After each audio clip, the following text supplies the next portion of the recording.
A rejeição e o abandono geram feridas que precisam ser tratadas e cicatrizadas. Enquanto isso não acontece, ferimos e somos feridos ainda mais. No programa de hoje, você vai ver como o Alexsandro Parreiras iniciou um processo de cura na sua identidade. Encontrado e acolhido por pais adotivos, ele viveu até os 27 anos à sombra da rejeição. Confira essa história que se tornou um bom motivo para viver agora.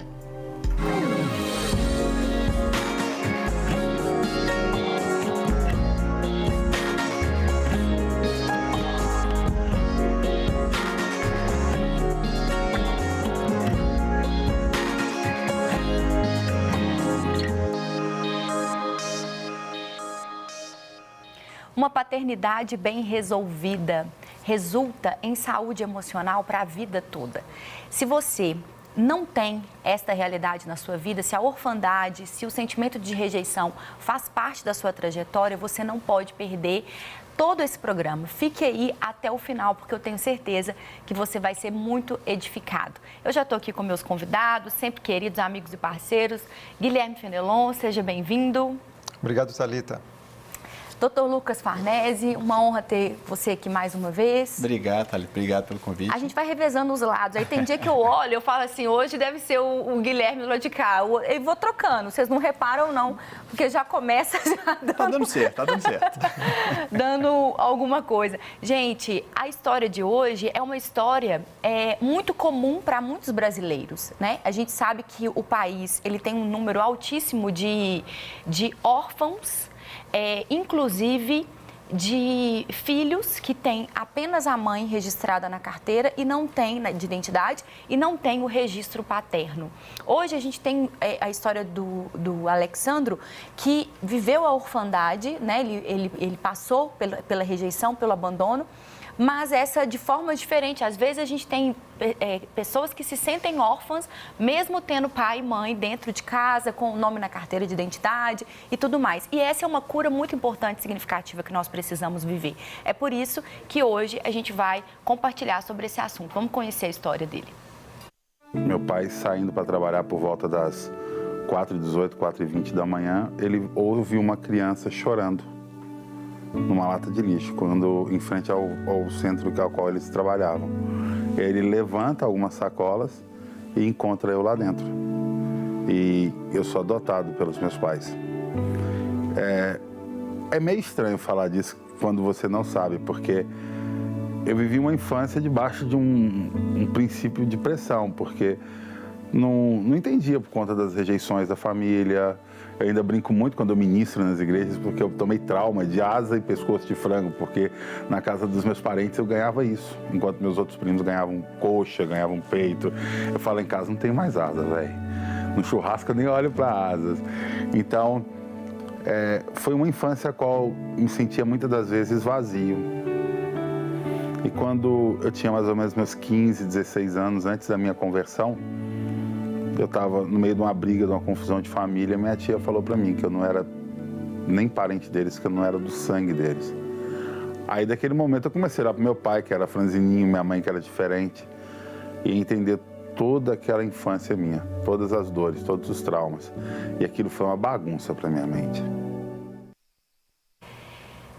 Que história, né? A gente já começa aí com essa realidade. Eu lembro que quando eu era pequena, a gente tinha um hábito, eu não sei se isso é muito comum, eu tô me lembrando aqui agora, a gente tinha um hábito de falar, você não é filho do meu pai, você não é filho da minha mãe, você foi encontrada numa lata de lixo. Tinham várias histórias, faz parte desse universo infantil a gente falar isso. Aí quando a gente escuta uma história como a dele, que a gente vai ver no desenrolar aqui, eu vou contar como que eu conheci o Alexsandro.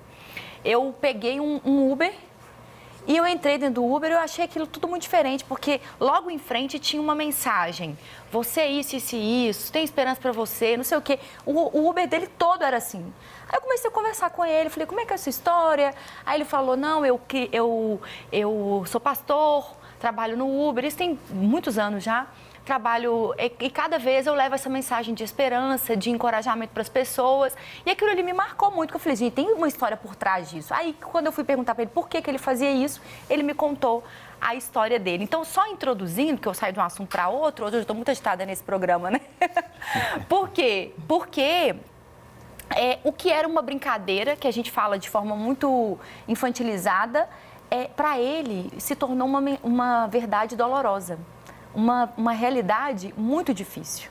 E quando você se depara com isso? Quando não é uma brincadeira, quando não é uma piada, como lidar com isso? A gente tem que aprender a ressignificar a coisa e tentar não se afetar, porque senão a gente fica refém de uma tia como essa, né? Que vai tentar te machucar nessa área difícil, né?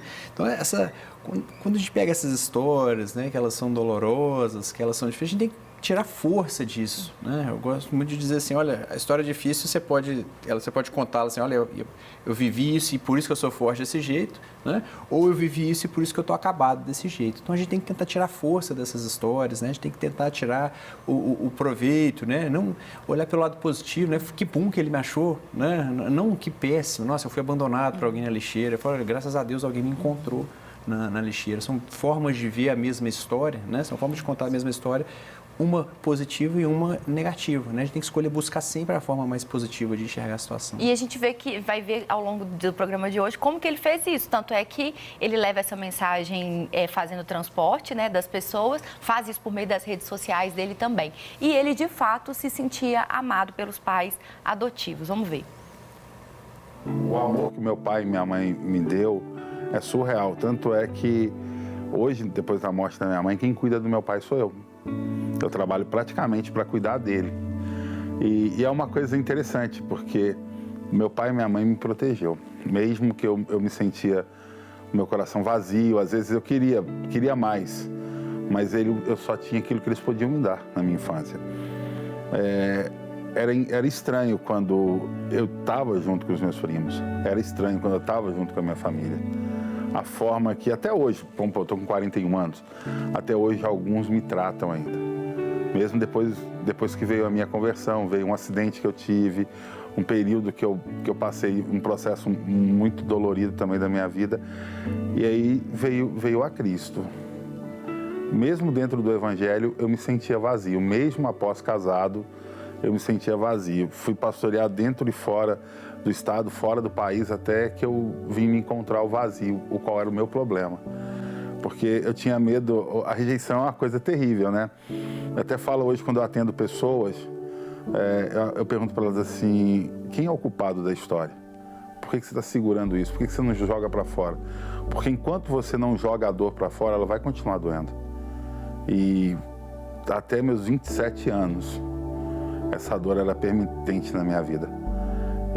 Por mais que eu já era batizado, que eu já era um pastor de nome na época, dentro aqui de Belo Horizonte, eu era pastor do Tempo Central da Assembleia de Deus de Belo Horizonte. Mesmo dentro dessa época, eu me sentia vazio. Eu tinha medos. A rejeição parece que faz você olhar para as pessoas como se estivesse te acusando, como se estivesse te abandonando. Você acaba querendo doar-se mais para as pessoas, para que elas não fiquem, para que elas não vá embora. E você acaba perdendo até mesmo a sua identidade.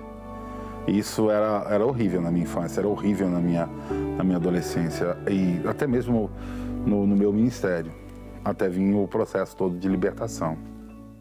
É importante ele falar sobre isso, né? Ele tinha passado pela experiência com Jesus e a gente aponta muito para esse caminho de ser realmente corpo, alma e espírito, uma saúde emocional, mental, física, espiritual. E ele não tinha tido essa experiência de cura ainda, né, Guilherme? Até ele experimentar realmente, passar por todos esses processos. Isso, Thalita, mas é muito importante o que ele acabou de dizer, que apesar de todas as coisas que ele tinha vivido já enquanto experiências já maravilhosas, extremamente organizadoras na vida dele, da espiritualidade dele, já está ali prosseguindo um caminho dentro da fé, mesmo assim, apesar disso tudo, ele ainda sucumbia a esse sentimento tão fortemente instalado na vida dele. Por que é tão interessante a gente chamar a atenção? Como ele mesmo diz, havia ali uma atitude dele, um comportamento dele que era regido por algo que ele mesmo não sabia, ele não desconhecia. Então, quando aquilo ainda é mal resolvido na nossa própria vida, aquilo assume um protagonismo no nosso comportamento, nas nossas próprias atitudes, mesmo que eu não saiba. Então, você tem ali alguma coisa que está instalada, nosso psiquismo ali está com aquilo muito registrado ainda, E aí eu, mesmo sem saber exatamente, eu tenho comportamentos e atitudes que são coerentes com aquele quadro meu emocional. Então isso precisa ser desvelado, isso precisa ser descoberto, isso precisa ser compreendido, elevado a um estado de consciência, para que ele então passe a ser regido por outras coisas da vida dele, e não por esse sintoma. E, produzido na vida. de alguma forma, Guilherme, é como se fossem aquelas duas forças, a espiritualidade se desenvolvendo, se fortalecendo, e essa força do histórico, né, do passado dele, das referências que ele trazia, de como ele estava se vendo, que ele falou ali, era uma questão de identidade. É isso? É esse antagonismo o tempo todo? Você pode ter isso numa leitura antagonista, mas também numa leitura onde você tem uma complementariedade. Essas coisas, elas funcionam em conjunto. Então, você imagina, a espiritualidade, ela vem, ela traz acréscimos na sua vida, ela mexe com você, a sua estrutura psíquica está ali em todos os momentos presente, ela nunca se afasta ou se distancia. E a questão da corporeidade junto, né? Aquilo que é moto do nosso programa, a gente sempre fala isso, a nossa visão de integralidade desse ser humano, que nunca pode ser distanciada e perdida por nós. Então, quando a gente pensa nessas forças, você tem estímulos diferentes que vêm de fontes diferentes, mas na nossa própria existência, essas coisas se fundem. A gente não sabe exatamente onde começa uma coisa e termina outra. Legal. Então, você tem uma influência de sua espiritualidade positiva ali acontecendo e operando na sua própria vida. E você tem outras forças do seu psiquismo que operam, né? Tem hora aqui para poder puxar aquilo para mais centralizador e às vezes para mais distância. Então, a ideia é buscar sempre o equilíbrio com relação a isso. E muitas vezes você vai precisar de ajuda. E do ponto de vista biológico, traumas como esse faz a pessoa perder neurônio?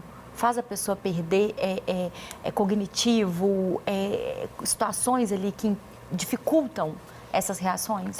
Dependendo da intensidade do trauma, da constância, né? Se for um trauma muito intenso, se evolui com uma depressão por longo tempo, você tem, né? Hoje mostra que a depressão ela é uma doença inflamatória, né? Você tem lesão neuronal, você tem lesão orgânica, né? Você entra num estado inflamatório, você tem liberação de interleucinas inflamatórias. Então não é só um humor solto do nada, né? É físico, né? E cada vez mais mostra-se que é uma doença física, né? Apesar de muita gente não querer entender, né? Mas cada vez mais mostra-se isso.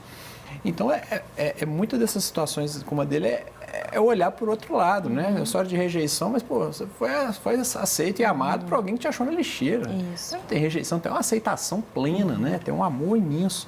Então, muitas vezes é ajudar a pessoa a enxergar para um outro lado, né? Senão ela traz para a personalidade dela, eu sou um rejeitado. Isso é um problema, né? E na próxima partilha dele, ele vai contar exatamente sobre isso. Como que ele encontrou alguém que ajudou ele a fazer essa leitura correta. Eu tive uma pessoa chamada Imaculada Fernandes, que foi uma psicóloga e pastora da igreja na época, que trabalhou os níveis de rejeição dentro de mim. Os surtos que eu dava emocional. Eu às vezes... Eu tinha isso de criança e adulto eu fazia isso. Criança eu trocava bala para a pessoa ficar perto. O lanche da escola para aquele mais pobrinho ficar ali junto. Adultos eu dava presentes. Eu comprava roupa. Teve um dia que ela falou assim, qual que é teu medo? Eu nunca percebi que o meu medo era ficar só. Eu nunca percebi que o meu medo era o vazio que eu carregava dentro da alma. Eu até falo sempre que uma alma vazia, uma gota é uma tempestade. E quase as pessoas que passam por isso, elas não enxergam isso. Elas querem ter pessoas perto dela porque elas não sabem ficar sozinhas. O Espírito Santo não preenche elas porque elas não sabem nem quem é o Espírito Santo. Elas querem alguém de fora, sendo que o pior problema está dentro delas. Se resolver por dentro, trabalhar por dentro. E a gente fez o processo e foram dias, acho que foram 13 ou 14 dias dentro da casa deles, e acordava de manhã, conversava. Eu ia em todos os lugares, mas eu não ia na minha rejeição. Eu não chegava lá, eu não falava que eu era adotado. Eu contar isso na igreja, eu falar igual eu estou falando para vocês aqui, era uma dificuldade tremenda. Hoje eu falo sorrindo, mas antes eu parava e chorava. Entendeu? Dentro de mim uma voz perguntava assim, por que só você? E aí eu não queria mais na casa dos meus parentes, eu não queria estar perto deles. E teve uma manhã que eu vi o Gustavo abraçando a mãe dele e eu cheguei nela e abracei. Já tinha mais ou menos uns 2, 3 meses que eu não vinha a BH ver meus pais. Eu abracei a irmã Imaculada e comecei a chorar. E eu comecei a lembrar do meu passado. Aí eu comecei a cavar dentro de mim as lembranças ruins. Até chegar na minha tia falando que eu não tinha o sangue deles. E eu voltar à memória do meu pai me contando. Parece que eu fiz um caminho de volta dentro de mim. E eu lembrando do meu pai falando que ele me encontrou dentro de uma lata de lixo cheia de formiga, mordido, e que ele me amou, que a partir daquele momento eu era o filho dele. E a irmã Imaculada olhou para mim e falou assim: você está pronto para perdoar, Alex? Eu nunca tinha pensado em perdoar. A palavra perdoar para mim, eu pedia para as pessoas não pedirem perdão para mim. Eu falei: não, só não faz mais.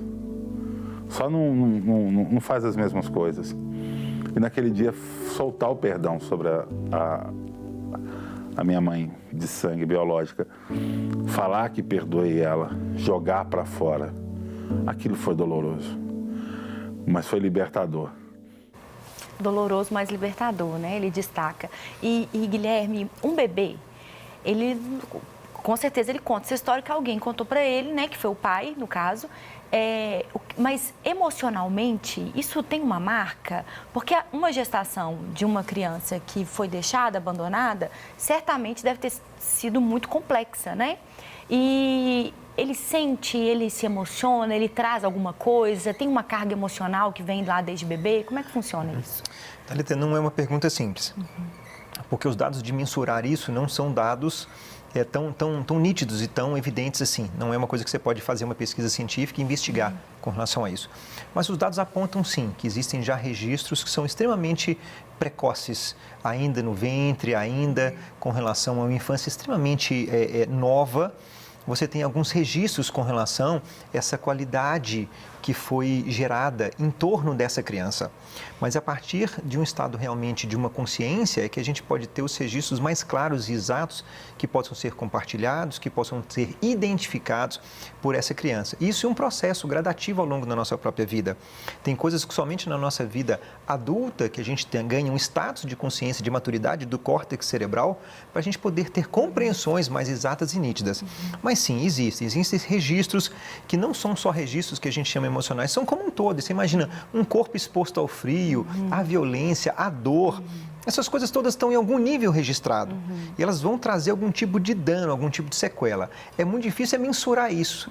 Né? O que causou, afinal de contas? Foi uma coisa ou foi a outra com relação a essa história? Mas é claro, nós somos afetados em todos os níveis com relação a isso. E é por isso que ao contrário também funciona, né? O pai que conversa, canta, toca música com aquela barriga, que abraça, acolhe, a criança desde pequena ela traz essa ideia de eu tenho um pai, ela vai construir isso ouvindo, identificando a voz do pai depois. Sim, é muito interessante isso, né? Eu me lembro você me fez lembrar de uma coisa tão bacana que aconteceu. Eu lembro que a nossa filha e eu tinha uma forma de cantar para ela poder dormir e eu sempre tinha essa facilidade de fazer ela dormir quando eu chegava em casa. Ela meio que esperava o pai chegar para poder dormir, né? E eu tinha ali uma musiquinha que a gente inventou para poder embalar ela para poder dormir. E é lógico, depois que ela cresceu, eu nem lembrava disso mais, né? E aí, conversando isso com ela já adulta, a gente lembrou disso, né? E eu fiquei assim tentando puxar de memória, né? Como é que era a musiquinha, como é que é aquele embalo que a gente cantava. E eu me recordei na hora e eu cantei aquilo para ela. E ela começou a rir, eu falei: pai, o meu corpo está assim mexendo por dentro. Olha. Uma experiência sensacional, deliciosa que a gente viveu, né?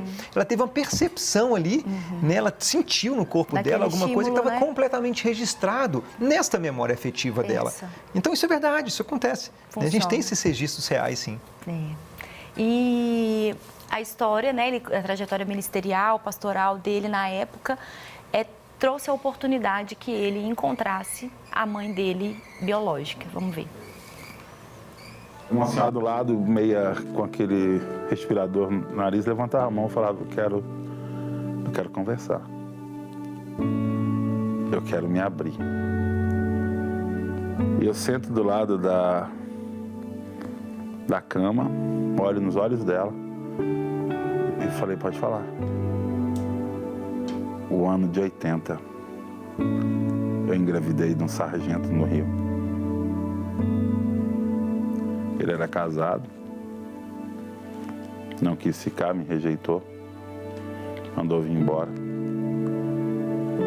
Eu vim para Belo Horizonte, a casa dos meus pais, e eles não queriam mais um filho em casa. Eu não sabia o que fazer. Tentei abortar, tentei tirar aquela criança. Não morria. Eu tomei remédios, chás. Eu não queria aquela criança. E ela nasceu no dia 27 de fevereiro de 81, no Barreiro. Sabe a história voltando? Eu olhando para ela e parece que algo dentro de mim estava gritando. E eu saí do hospital no dia 28, à tardezinha, e fiquei andando. A criança chorava, eu não queria dar peito para ela, ela chorava. Às vezes eu balançava ela, eu tive uma crise de depressão. Passei perto do córrego e quis jogar a criança dentro do córrego. Fiquei sentado na beirada um tempo, bastante tempo. Até que quando era por volta às 8 e pouquinho, eu vi um barulho. Vi uma lixeira cheia. Eu arredei os despojos daquela lixeira e coloquei a criança lá em cima e apertei. Eu matei aquela criança, meu filho. Eu queria saber se Deus ia me perdoar.